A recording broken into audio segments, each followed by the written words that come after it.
Good morning, everybody. Hopefully, you had a good weekend. We want to go back to the lecture that we started last week. I know we had a little bit of problem with the audio. Hopefully, things will go well. As I said, you can hear me, so I'm assuming everything's okay.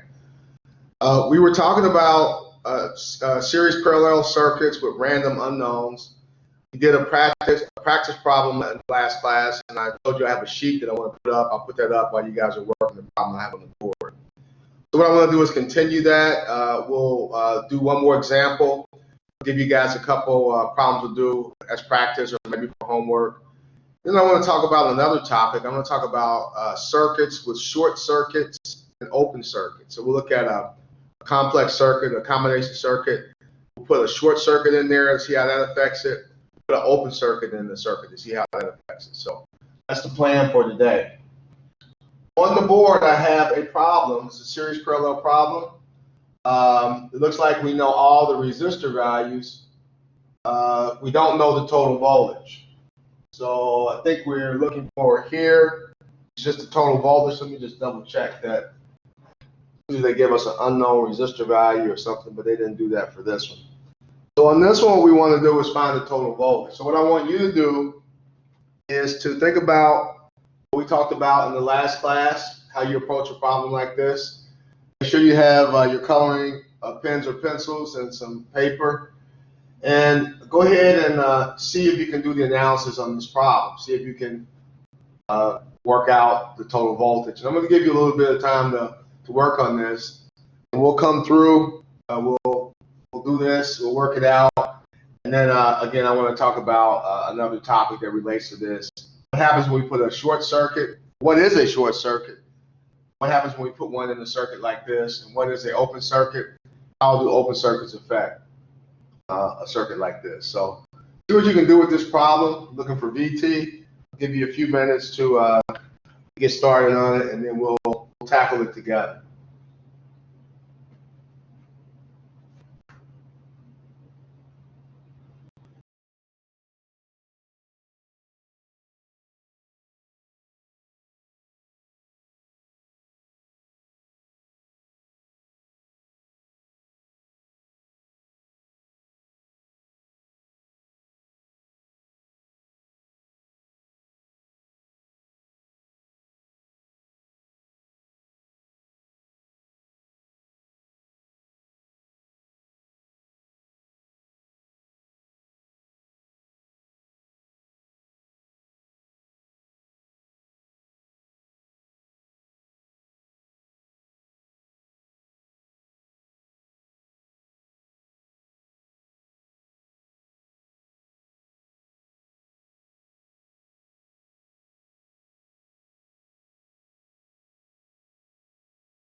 Can one of you guys open your mic and let me see if I can hear you? I know we had an issue with that last time.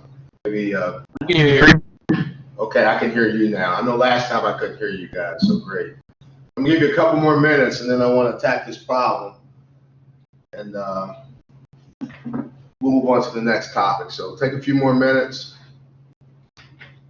and we'll get this thing solved.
Okay, we're going to go ahead and get started on this problem. Hopefully you guys had a chance to solve it. Somebody sent me a message asking about homework.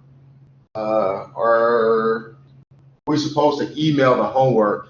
No, you'll turn the homework in when you guys when you come in the lab tomorrow. So I won't have you email or anything. You'll always hand it in on Tuesdays, whatever's due. Speaking of labs, I want to make an announcement about the lab. Make sure you read the lab before you come to class. There's a couple of you guys that you kind of wanted me to stand next to you and kind of guide you. I'm not gonna do that. You guys got to read the lab and try to understand it. Now, if there's something that's not clear, I'll be happy to help you out, to help you understand if it's not clear. But you got to be able to read a document like that, transfer it from a schematic to a circuit, build a circuit, and then make measurements. So please read the lab. We're doing experiment, I believe experiment number 5 is the one on power. So before you come tomorrow, make sure you've read that, probably read it a couple times. I'll lecture just briefly about it, and you guys, you'll be working it on your own. Anyway, let's take. Completely finished the last lab. Say it again. There was. Did we completely finish the last lab that we did last week? We got the measurements for the resistors, but then there was one second element that we needed to test that I don't think we got to. You might be thinking about the resistor lab. Last week we did the Ohm's law, and you went through and you should have measured. We talked about conductivity. You should have measured 3 resistors and got data points, and all you got to do is show me a graph, answer the question. So if you're talking about something different, you might want to bring it in and show it. But you should have gotten all your data last time you were here.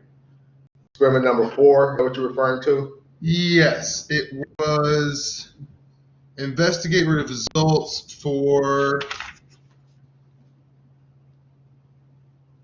what is it? I have my lab right now. I think you must be talking about the further investigation problem. Is that what you're talking about? Yeah, the further investigation and results with the Zener diode. Yeah, you don't have to do that one. Okay, I wasn't sure if we were just going to do that on, tomorrow. Right. So usually we don't do the further investigation. I don't think there's any labs where we'll do those. So yeah, those you can just ignore. You want to make sure you answer the questions. That's really important. You also want to make sure you write a conclusion. If you don't have a conclusion, I won't grade it. So write a conclusion. Make sure you read the lab, read the objectives and the conclusion. Talk about how the objectives were met. Talk about if there were any errors.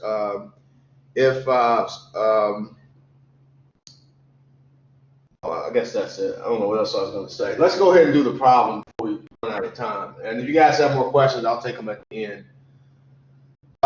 So what we said last time, when you're given a problem like this, what you want to do is go to the part of the circuit where you know the most information, because we understand that most of the equations that we use to solve a problem like this, basically they have three variables, and you need to know 2 of the 3, so we can use those 3 variable equations if we have enough information to solve the circuit. And I see here that for R4, they gave voltage across R4. They gave me the value of R4, so we can use that to, of course, find the current. So the idea here is to kind of start out here, figure out what the current is, kind of work our way around the circuit using the laws and equations that we talked about in previous lectures, and some logic. We should be able to solve the circuit completely. So the first step here is to go to the part of the circuit where we know the most information, that's R4. I see that they gave me the voltage across R4, they gave me the value of R4, so I can find the current in R4. So I can do that using Ohm's law. It says the current I4 is equal to the voltage across the resistor, which in this case is 4.5 volts, divided by the value of the resistor, which is 1.K. And again, I keep stressing this, but leave your resistor in K, divide 4.5 by 1.2. Remember that when it's in K, your answer is in milliamp. I'm going to stop saying that after a while, but I just want you guys to, sometimes students will write that out, do a lot of converting. You don't have to do all of that. Anybody give me an answer? 4.5 divided by 1.2 is what?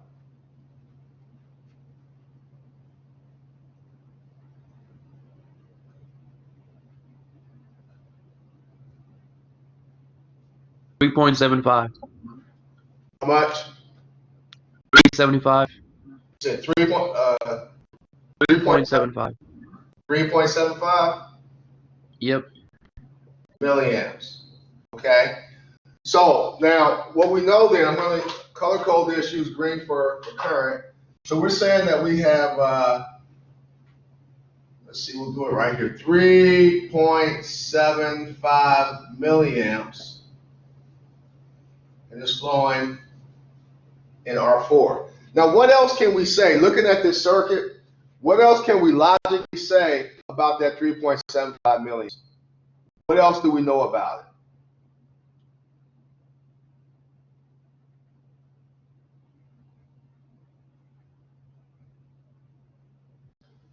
Look at these two resistors right here. Those two resistors are equal value resistors. So what's going to happen to the 3.75 milliamps? Will it be split equally between the two of them? Exactly. It's going to split equally between the two of them. And at this point down here, at this node, it's going to recombine, and then R6 is going to have exactly the same amount of current as R4. And you might not remember, we actually talked about that if I have a resistor, these are kind of like above and below each other, the current in each resistor is going to be exactly equal. The only difference is the direction. 3.75 is going into this node. When it leaves this node, it's got to go through R6. So right away, what you can do, once you figure out this current, we know that since I have two equal resistors, it's going to split equally, so I can divide that in two, and I got the current in these two resistors. And once I get this current, then I know the current on the bottom is going to be the same. I got to have 3.75 milliamps in that bottom resistor. Okay, well, you might say to yourself, okay, what if these resistors weren't the same? What would you do? Then what you would do is you would you find the equivalent value resistor. They're in parallel. So you do R5 parallel R6.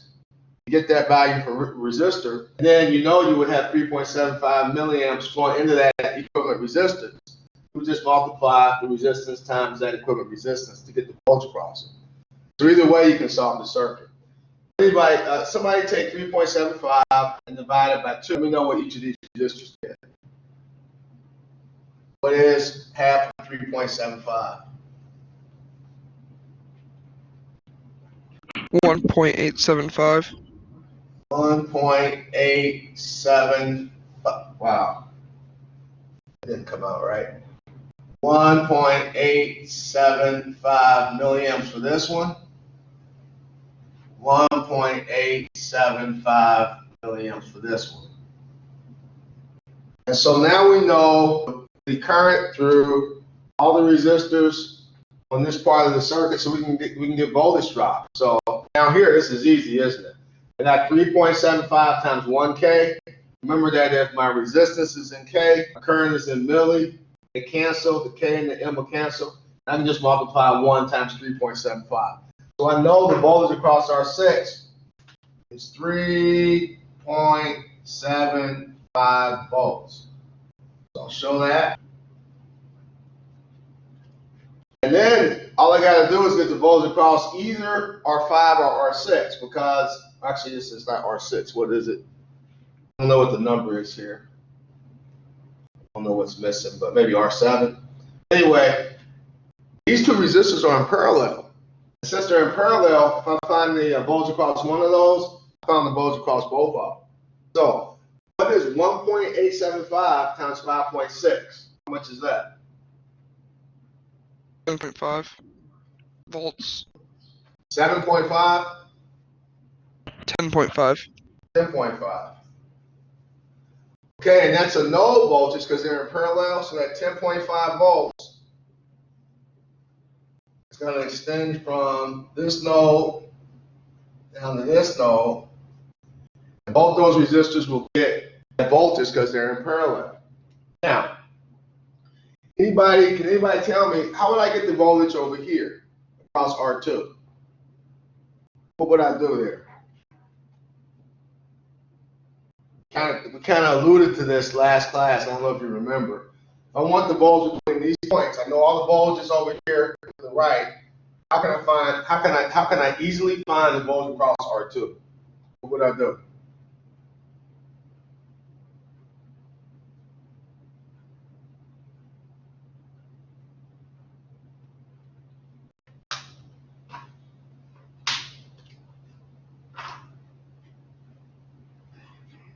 Okay, so here's what we can do. We mentioned Kirchhoff's voltage law, and I know we apply to series circuits, but actually Kirchhoff's voltage law works in any circuit. So if I want to know the voltage between this point and this point, I can go around this loop right here and add up all my voltage drops, and they got to add up to the voltage between these 2 points. So I can go this way, and since these 2 resistors are in parallel, it doesn't matter if I go this way, this loop, or that loop, because the voltage over here is 10.5 across both of them. So what I'll do is I'll take 4.75 plus 10.5 plus 3.75, and that'll be my voltage across R2. So if you add 4.75, I guess that's 15. Is that 18.75? Did I do it correctly? Yes. Okay. So this is 18.75 volts from here to here. Now, does everybody see how I got that? That's a really nice way to solve for voltages is using KVL, Kirchhoff's voltage law. But we applied it in a series circuit, but it works on any circuit. So anytime you go around a loop, the voltage drops have to add up. And we'll say more about that in, I think, 2 labs from now, deals with this topic. But anybody have any question on how we got this 18.75? Yes, so did you add up the voltage to get that? Somebody was talking over you. Say it again. I said, can you go back? I still didn't hear you. I said, can you go back to do it again? 18.75? Yes. Yeah, so I can go around any loop. So if I have let me just come over here. So say I have a circuit like this. I got resistors, right? I got these 3 resistors. It doesn't really matter what the values are. I'll just put R1, R2, R3. I'm gonna put some voltages here. We'll put 3 volts. We'll put 4 volts. We'll put we'll put 1 volt. You know I can go around this loop, and Kirchhoff says if I want to know the voltage from here to here, I can go around this single loop and I can add up those voltage drops. So if I want to know the voltage from here to here, take the 3, the 4, and the 1, that's 8 volts. What I'm saying is, say we add another loop to this. Say I add another loop to this, and if I know the voltage across this resistor and the voltage across this resistor, then I have a choice. I can go this way to get the 8 volts, or I can go this way. I can say 3 plus whatever that is, plus whatever that is, plus that one's got to also add up to 8. So I got two paths I can follow. It's got to add up to the same amount of voltage. So maybe I don't know, if this is 8 from here to here, then maybe this is 3. Maybe this is 2. Maybe this is 2 and 3 is 5. It's got to add up to 8. So that's 6. So this would be 2 volts also. So I can go this way and add it up to get the voltage from here to here, or I can go this way. I don't have to apply KVL to a series circuit. So what we did, get the 18.75 volts, get the voltage from here to here. If I put my meter between these 2 nodes, this point and this point, you can take voltage drop across R4, plus the voltage drop across R5, plus the voltage drop across R6, and that'll give you the voltage from across R2. I can go this loop right here, or this loop right here, but since they're the same resistors, they have in parallel, they get the same voltage. So it doesn't really matter which path you go through R5 or R7, it doesn't matter. So hopefully you can see that. If not, we'll have to talk to me face to face when you come in if it's not clear. Now, what will be the next step here? What would you do next? Because we still got to get the voltage across R1, R3, and we got to get the total voltage. So what would be my next logical step?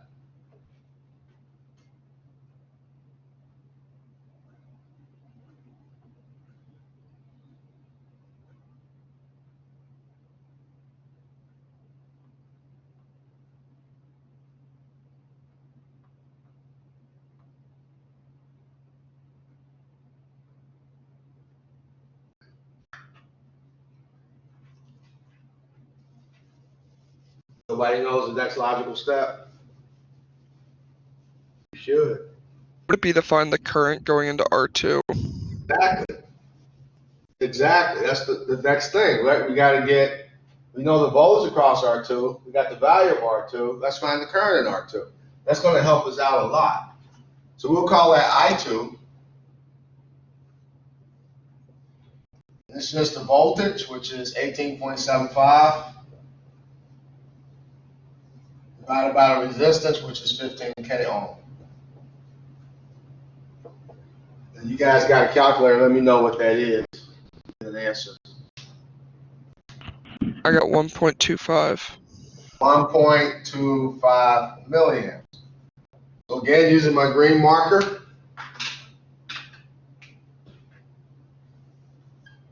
1.25 milliamps. All right. So now I know everything except for current in R1, current in R3, voltage across R1, voltage across R3, total voltage. Well, the total voltage will always be the last thing you do in a problem like this, because you got to know all the other voltage drops and total voltage. But here's what we can do though. Since I know this, look at this node right here. Let me use a different color. I got a node right here. In that node, I got 1.25 milliamps flowing into this node. From R2, I got 3.75 flowing into that node from R6. I know I can get the current in R3 by just adding up those two. So that is what? 5 milliamps. I got 5 milliamps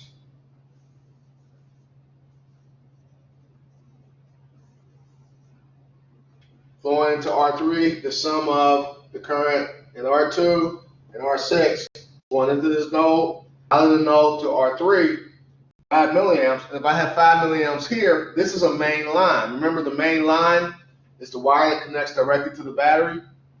And what we know about the current in the main line is it's equal. I have 5 milliamps here. I got to have 5 milliamps in this main line. So without any calculation, just using logic, I also know the current here has to be 5 milliamps.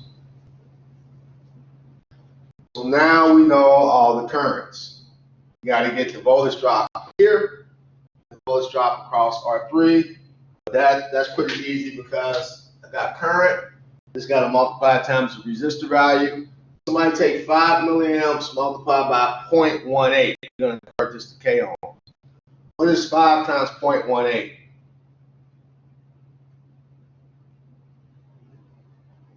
9. 0.9. There, there. And down here we got 5 times 0.27. How much is that?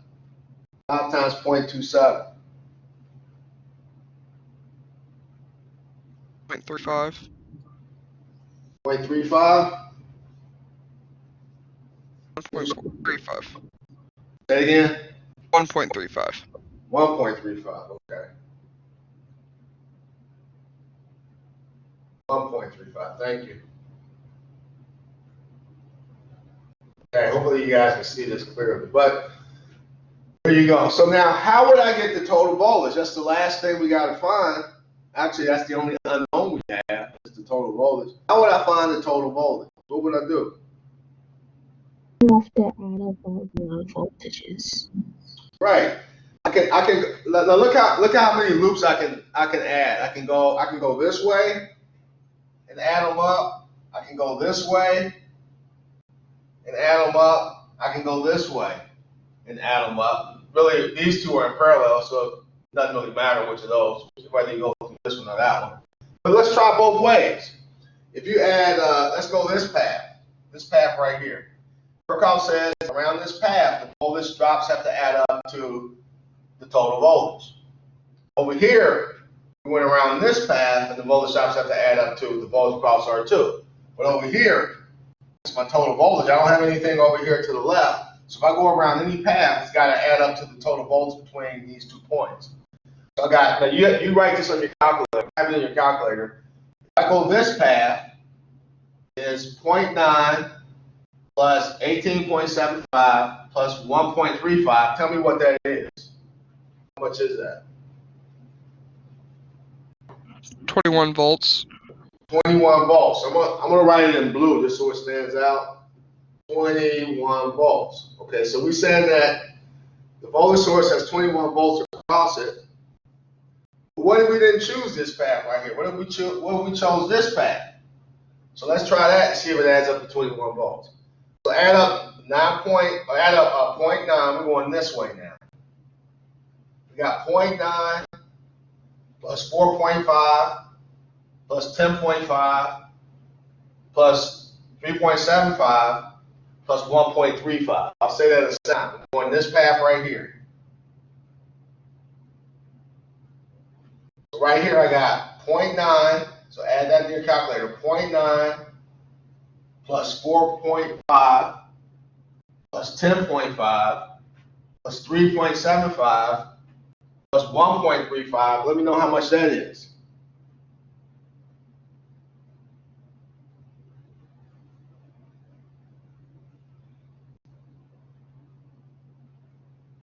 Twenty-one volts. 1 volt. So Kirchhoff is right.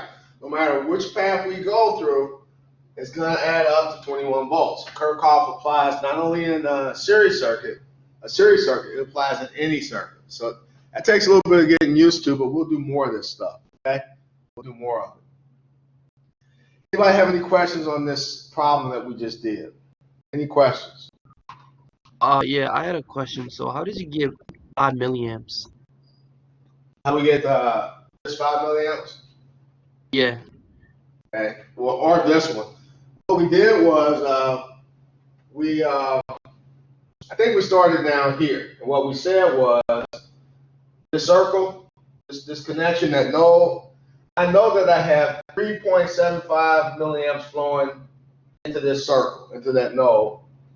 I also have 1.25 flowing down through R2 into that node.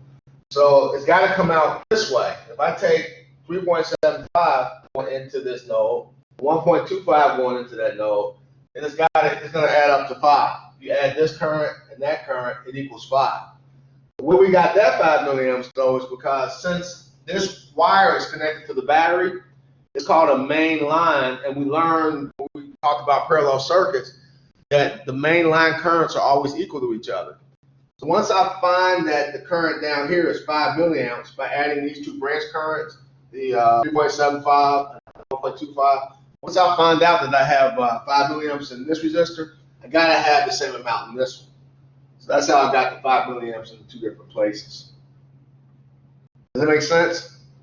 Yeah, that makes a lot of sense. Thanks. Anybody else? Yes, Professor, I didn't get you when you was doing on 5.6 AA together to get amp and volt. You didn't get me when I heard you say 5.6. I didn't. Resistance 5 and 7. When you get amps and voltage, I didn't get you on that part. This right here? Yes, How do we get the voltage? Is that the question? and amps. Okay. So what we did was they gave us this, right? They gave us 1.2K, and they gave us a voltage across R4 of 4.5 volts. And so we said, all right, I can easily get the current here. 4.5 volts divided by 1.2, it was 3.75. Does that make sense? How we got this current? Okay. All right. Well, if that makes sense, then if you think about it, this current is flowing into these two resistors, and since they're both equal resistors, what's going to happen is that current's going to split in half. So if these two are equal, this one's going to get half of the 3.75. This one's going to get the other half. If you told me that half of 3.75 is 18, is 1.875.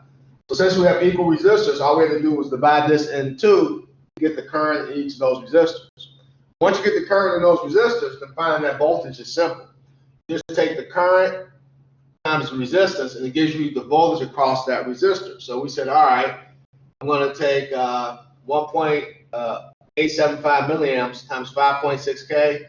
It gave me 10.5 volts across R5. But since R5 and R7 are in parallel, whenever the voltage is across this resistor, it's going to have the same voltage across the other resistor. It came up to 10.5 volts. So that's how we got that. You follow Okay, that? good. All right. You guys are asking some good questions. I like it. Anybody else before I move on? Okay, well, let's talk about two other. Before I get into that, so Shelly, you have a question? When we have a quiz over this information, will you give us multiple circuits that we would have to solve, or just one that we would have to solve? Yeah, so I would give you probably one. I don't know if that's a good thing or a bad thing, because what I tend to do is give you one, maybe you just have one answer. So you're used to a quiz with maybe like 5 questions or something. So if you miss one question, you still got 80 points. I'm going to give you just one of these. It wouldn't be this big for a quiz. I probably would give you maybe 3 resistors or something like that and have you solve it. Or now on the exam, this is fair game for an exam. I could give you something like this for an exam and expect you to be able to work it. On the quiz, I only like to give you around 10 minutes or so for a quiz. So it has to be something that's a quick calculation. And if you guys have practiced enough, there shouldn't be any issues solving that on the quiz. So yeah, I'll just give you one of these for a quiz. For an exam, though, that's a different story. I can tell you that the next exam, well, I don't want to go into it now, but maybe if you ask me tomorrow, it's not. We don't have a schedule yet, so don't get up, don't get excited. But I can tell you what's going to be on that. So this is definitely going to be on it.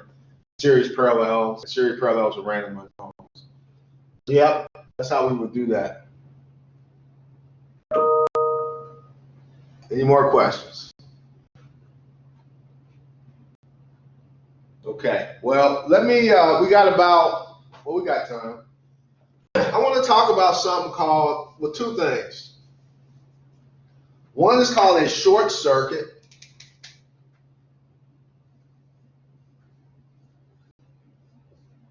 I'm just going to abbreviate circuit like that. The other is called an open circuit. What I was going to say is, if you look on Blackboard, I put up the sheet with the topic sheet that had the series parallel with random unknowns. And where's my sheet? Let me find my sheet. I misplaced it. Okay, so yeah, this sheet had the 2 problems at the top. We did one of these last class, and this one is the other one. These are the in-class problems, and then I have additional problems at the bottom of the page. Now, the additional problems, it gives you the answers to those. So I don't know, since I gave you the answers, if I'm going to give you that for homework. I probably won't. What I want you to do is go through and work these. And I gave you the answers so you can see if you're doing it the right way. So if you can get the 2 problems at the bottom of the page and get all those answers correct, you won't have any problem on the exam if I give you one of these. Okay? So make sure you look at this on Blackboard. This is up there on Blackboard. The other document that I put up on Blackboard, I just did this today, is one on short circuits. And so that's going to count as a quiz, a little extra quiz grade for you. So make sure you look at these 2 documents, and we'll probably have some questions on the one on short circuits. And just, I don't know if I put a due date on it, probably next week. But I would look at that and work on that, because you may have questions. You can bring it in tomorrow bring it in next week and ask me questions. I won't give you an answer, but I can kind of direct you. So just realize those are up on Blackboard. Now, let's talk about a short circuit and an open circuit. What's the difference between the two? So, a short circuit is a path, ideal, it's an ideal short, a perfect short. It's a path of zero resistance. A short circuit is a path of zero resistance. And when I say that, I mean an ideal short circuit. It's a path of zero resistance. Path of zero resistance. And we don't really have ideal short circuits. It's impossible to have zero resistance. So we're just going to say a path of low resistance. But remember, current takes the path of least resistance. So typically, if you have a short circuit, whenever that short circuit is across, the current won't go through it. That's the important thing to remember. So I want to show you that on this circuit right here. So the way I draw a short circuit is just a wire. So say I take a piece of wire, I tie it from here to here, across this resistor. Now what's going to happen is, since I have this resistor, which is 5.6 k ohms, and I have this wire, which is a short circuit, 0 ohms, there's two ways to think about it. You can say, all right, current's going to take the path of least resistance. So this current right here is going to go through the short circuit. None of it goes through this resistor. But not only that, this current also is going to go through the short circuit. It's not going to go through R5. So the short circuit is like a bypass. It provides a bypass for current to flow. So basically, R7 and R5 are shorted out, meaning they're no longer circuit. That's important that you see that, because sometimes that's kind of what I do in that assignment I just talked about. I give you a circuit as a short circuit, you do an analysis, and you got to know that whenever that short circuit is across, it's no longer in the circuit. And when you might look at this and say, all right, I can see that this short circuit is across this resistor. And so you might think that it takes this resistor out because I have 0 ohms in parallel with 5.6 k ohms. It does, in fact, short this resistor out. It might not be clear that also this resistor is in parallel with it also. So this short circuit will take out this one and that one because of this node right here. Let me shade this node in blue. See this node right here? This node and this node.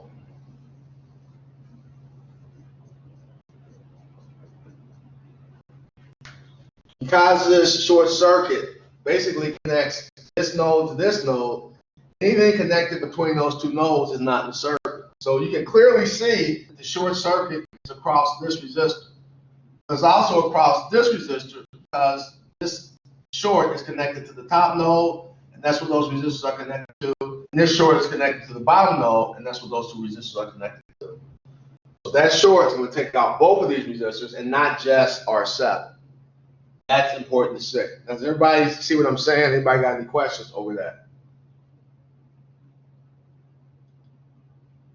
So the thing to remember is a short circuit is like a bypass, which means this current will bypass whatever that short is across, and so it won't get any current. That resistor won't get any current and won't have any voltage drops. The current will be 0. Voltage drop across that resistor will be 0 because it takes a current to make a voltage drop. I've diverted the current around the resistor.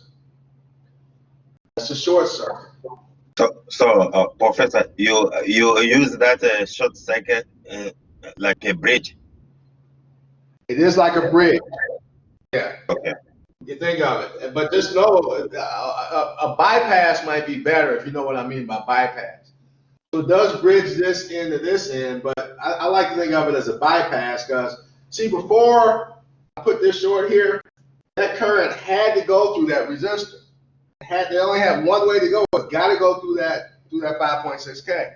But once I add this short, it no longer has to go that way. Matter of fact, it's going to want to go this way. It's going to take the path of least resistance. It's going to bypass that resistor, and absolutely no current will go through that resistor if I have an ideal short. So a short circuit is a bypass, whereas an open circuit, let me show you what an open circuit looks like.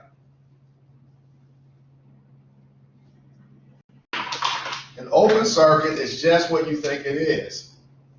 I take the wire and I cut it. So we know, let's look at this resistor again. We know that resistor has 10.5 volts and it's getting 1.875 milliamps. Well, if I open the circuit, see, I cut the wire right here. If I cut that wire right here, that's my open circuit. No more current can go over to that resistor. So this current right here would actually be zero.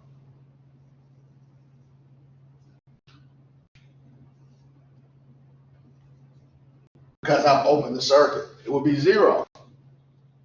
And that means the voltage drop across it would be zero. So it's the same effect as a short circuit, but the way we get that zero current or 0 volts is different. Here I actually stop the current from going to the component as I open the circuit. When I have my short circuit in there, I actually bypass that component because I provide a path of 0 resistance. Anybody have any questions over what I just said? Might want to take a look at that document I put up on Blackboard today. I think it's called Short Circuits or something like that, but it says it counts as a quiz grade. Top circuit is it's kind of, the resistors are drawn at angles, so it's kind of hard to see what's in series with what's in parallel with what.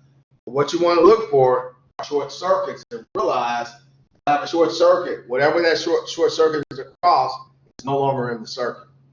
And I would advise you to look at that early. Don't wait until it's due. I don't think I put a due date on it, but it'll probably be due next week.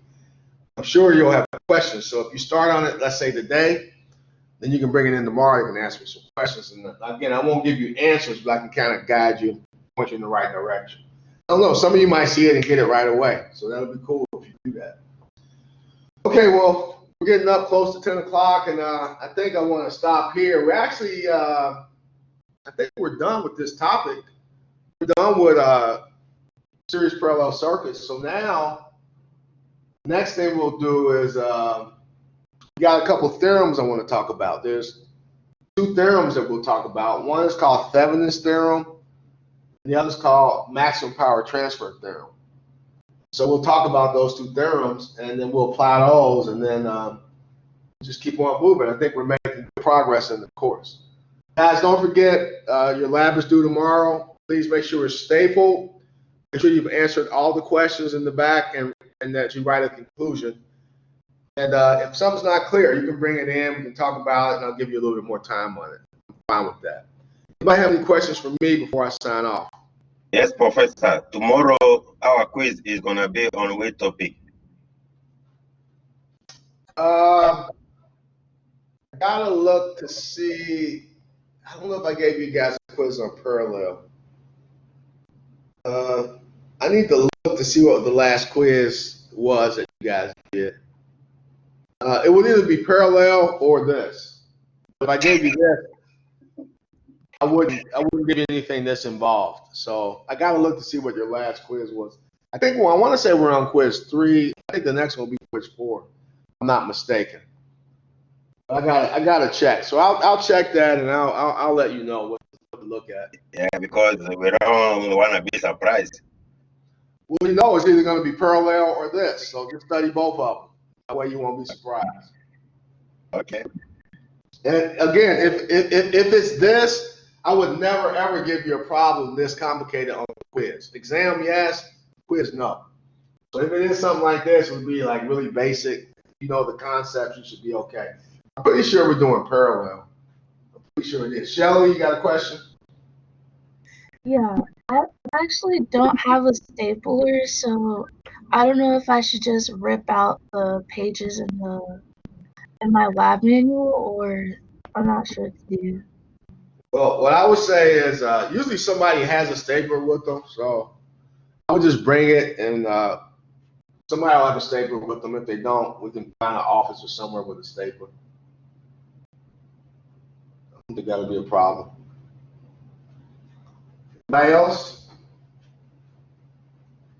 Well, guys, have a great rest of the day. Ben, you have a question? It was a very different side note, not related at all. I was just wondering, for future semesters, will you also be teaching some of the physics courses? You know what? That's a good question. So what happens is what happened until I didn't even know that you knew I did physics. It's interesting. But yeah, I taught physics here for years, and so when I went from the physics department to engineering, I would do one physics in the spring. Every spring, I would do one physics. Okay. That stopped about God. I probably haven't taught physics probably in four or 5 years. Oh wow. Okay. Yeah, unless they asked me, which they did ask me last summer. There was a physics out. I don't know if you know we have a campus in Harrison, Ohio. They wanted me to do a physics out there. I didn't want to do it because I didn't want to drive all the way out to the Harrison campus. So they haven't asked me lately to do physics on main campus. And to be honest with you, Ben, with us doing this remote thing, I don't think I would want to do physics that way. I don't think I want to teach it. It's hard enough when we're in class, but God, when you're trying to do it by remote, that would be crazy. Because I was curious, because you said you were more of a physics guy than an engineering guy. Yeah. And actually, what drew me to this field, so I'm actually taking engineering because I got fascinated by quantum theory. Okay. And so I'm actually taking engineering just because I wanted a practical way to fund my hobby of studying of just the theoretical physics. Okay. So at some point in time, I'd love to pick your brain on just since that's your wheelhouse. Yeah. I would love just to pick your brain at some point in time. So my degree is in I have a degree in electronics, but my degree is in applied physics. So what it is, in some schools they call it engineering physics, but I'm more of a physics guy than an engineering guy. I don't know if you know Dr. Whaley. He's the head of the department, but he has a double major. He went through, his story is kind of interesting. It's real short. So he went through and did his PhD. He did all his work except for his thesis, for his PhD in physics. I don't have a PhD. He went through and did all his work except for the thesis in physics. He didn't do the thesis. He went back and did a PhD in double E, electrical engineering. So really, he's the guy to talk to. I mean, I love to talk physics with you. Physics and philosophy is my area. Oh, awesome. Dr. He's the big gun with that. He's a. Do you know him? You know Dr. Whaley? It sounds super familiar, but I don't think so. I think I might be What's your major here? Electromechanical. Okay, well, Larry Feist is your department head, but Yeah. Dr. Whaley is the department head. The department I'm in is electrical engineering technology. He would be the head of that department, like Larry Feist is the head of your department. Okay. But yeah, I'm more than happy to, A, we still got to look at the pictures of your house, and B, we can talk physics anytime you want. Physics and philosophy is, I love it. So I actually started in philosophy. So my first degree is in preaching. Oh, really? Oh, wow. Yeah, so I have a degree from Cincinnati Christian University, the defunct Christian University over in Price Hill. But I got that degree. It was a very interesting field, but just I saw so much correlation between my religious studies and how you had to approach you had to mentally approach the concepts within quantum physics and within theoretical physics. It was such a perfect hybrid of right brain, left brain, religion and science, everything coming to unity. It was just gorgeous. It's so beautiful how many things you have to be within your person just to be able to think about it. Yeah. Well, actually, it's interesting you say that because I remember having this conversation with my philosophy teacher when I was at Xavier. The area of philosophy called metaphysics, and then physics, math, and theology. At the really high levels, you can't distinguish between them. Yeah, they're just so identical, and that was just when I was bored one day, and my brother had mentioned string theory to me. I'm like, I've listened to all the books. Fuck it, like I have nothing else to do. And so I was like, I'm gonna start listening to some stuff on string theory and just some theoretical physics history. And I'm listening to these brains and Einstein and Bohr and all of these guys. It's like it's such like the renaissance of the mind during like pre-World War II. And it's like, what is happening? how did you come up with this shit? Yeah. I know, unbelievable. It's I think, yeah, that is as interesting as physics itself. How do they figure it out? yeah. Or even how they make certain measurements. You know, how they measure the charge of an electron, how they measure the mass of an electron. It's pretty amazing. And well, because it was so interesting. So I'm coming from the religious mindset and the religious studying, but so early on, those science and religion were cored in the same point. That's why one of the reasons I think that religions were so powerful is because they were the stargazers, they were the passer downs of wisdom, they were the holders of knowledge, and they were the ones who actually studied. But just how they came up with mathematics from staring at the stars for however long they were able to live, and you're just, what? How do you turn that into numbers? They didn't have any of the tools the modern computers. They didn't have any of those tools. And Isaac Newton came up with his version of calculus, but he didn't come up with calculus for the sake of calculus. He was actually working physics problems. He didn't have the math to solve the problems he wanted to solve, so he invented calculus to solve a problem. Just imagine that. Inventing a whole system of math to solve a physics problem. It's pretty amazing. It's one of those very painful but very good practices of humility. Oh yeah. Just like when you're like, oh yeah, I'm pretty smart, but then you realize what they did and how they did, and you're just like, nope, I ain't got shit on this guy. Like I cannot add to this conversation. Yeah. Well, the other thing too with that is that they didn't have the tools that we had, so I don't know what the number is. You might be more familiar with it, but they talk about what percentage of our mind we actually use, our brain. Yeah. I think though, not only Einstein and those theoretical physicists that you talking about, but you go all the way back to Greek. Yeah. Even Greek, like some of these practices are ancient. You go back to pagan days, long before any sort of like truly established religion. There was a really incredible book on where the Stonehenge is built. It's called Sarum.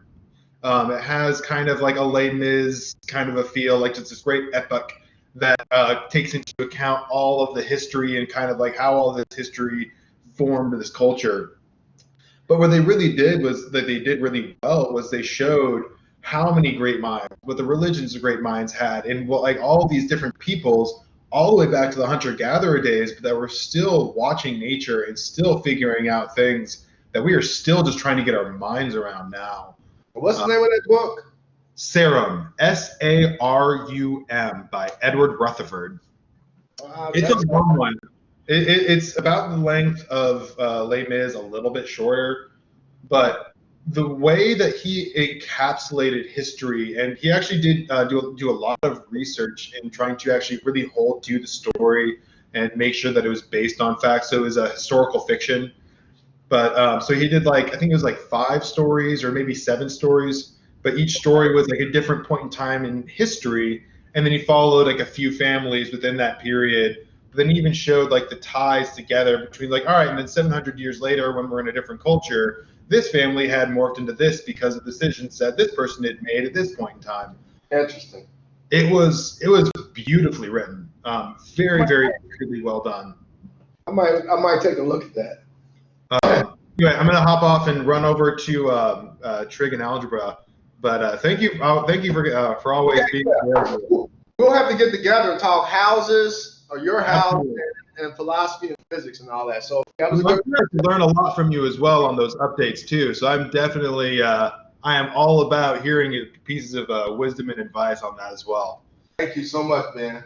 Thank you so much, Professor. Have a great rest of your day. You too. Thank you.